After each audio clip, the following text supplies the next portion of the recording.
Bus fee చెల్లించలేదని విద్యార్థులను school బయట నిలబెట్టిన సంఘటన సిద్దిపేట పట్టణంలోని వికాస్ స్కూల్లో చోటు చేసుకుంది.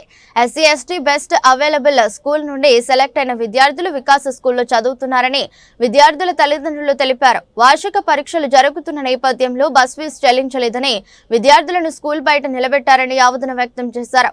తాము విషయం తెలుసుకుని పాఠశాలకు వచ్చి యాజమాన్యం నిలదీస్తే తమకు సోషల్ వెల్ఫేర్ డిపార్ట్మెంట్ నుండి నిధులు రాలేదని అంటున్నారని తెలిపారు. ప్రభుత్వం నుండి రావాల్సిన బకాయిలు రాకుంటే తమ పిల్లల్ని ఎలా వేధిస్తారని నిలదీశారు. అవసరమైతే జిల్లా కలెక్టర్ని కలిసి డబ్బుల కోసం అడగాలి తప్ప విద్యార్థులను ఫీజుల కోసం వార్షిక పరీక్షలు రాయనీయకుండా బయట నిలబెట్టడం సరికాదన్నారు. ఈ పాఠశాలలో ఎస్సీ ఎస్టీ కులాలకు చెందిన విద్యార్థులను చులకన భావంతో చూస్తున్నారని ఆవేదన వ్యక్తం చేశారు. విద్యార్థులను ఇబ్బందులకు గురి చేసిన వికాస్ పాఠశాలపై చట్టరీత్యా చర్యలు తీసుకోవాలని విద్యార్థుల తల్లిదండ్రులు కోరుతున్నారు. నమస్కారం అండి.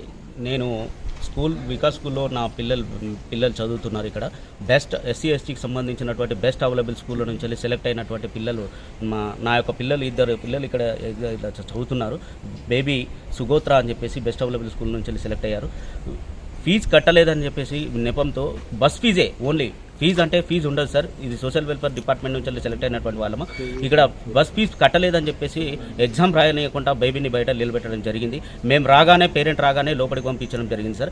వికాస్ స్కూల్ యజమాని అడిగితే అయ్యా మాకు సోషల్ వెల్ఫేర్ డిపార్ట్మెంట్ నుంచి ఇంతవరకు మాకు పేమెంట్ రాలేదని చెప్తున్నారు సార్. సార్ మేము ఒకటే చెప్తున్నాం, మీకు ఒకవేళ ఇబ్బందికరంగా ఉంటే బెస్ట్ అవైలబుల్ చదువుతున్నటువంటి వాళ్ళు మేము ఇయ్యలేదు మాకు ఫండింగ్ రాలేదని చెప్పి చెప్తున్నట్టుంటే మీరేమైనా ఉంటే కూడా మీరు ఇమీడియట్లీ కలెక్టర్ గారికి రెఫర్ చేసుకొని మీరేమైనా సమాచారం చూసుకోవాలి తప్ప పిల్లల్ని ఎట్టి పరిస్థితుల్లో బయట నిలబెట్టదు. ఫీజుల గురించి ఎవరిని కూడా ఇబ్బంది పెట్టద్దు సార్. ఇంకొకటి ఇక్కడ ఉన్నటువంటి యాజమాన్యం రవి అనేటువంటి ఉన్నాడు సార్, ఒకటే ఎస్సీ ఎస్టీకి సంబంధించిన పిల్లల్ని ఒక రకంగా చులకన భావంతో చూడడం జరుగుతుంది సార్. మరి అట్లయితే చెప్పండి సార్. ఇక్కడ వికాస్ స్కూల్లో ఓన్లీ రెడ్డి సామాజిక వర్గానికి సంబంధించిన వాళ్ళు మాత్రమే చదవాలి, మిగతా ఏ స్కూల్ వేరే క్యాస్ట్కి సంబంధించిన వాళ్ళు చదవకూడదు అని చెప్పేసి వాళ్ళు ఒక రకమైనటువంటి వాదనలో చేస్తున్నారు సార్. ఇది సరైనది కాదు.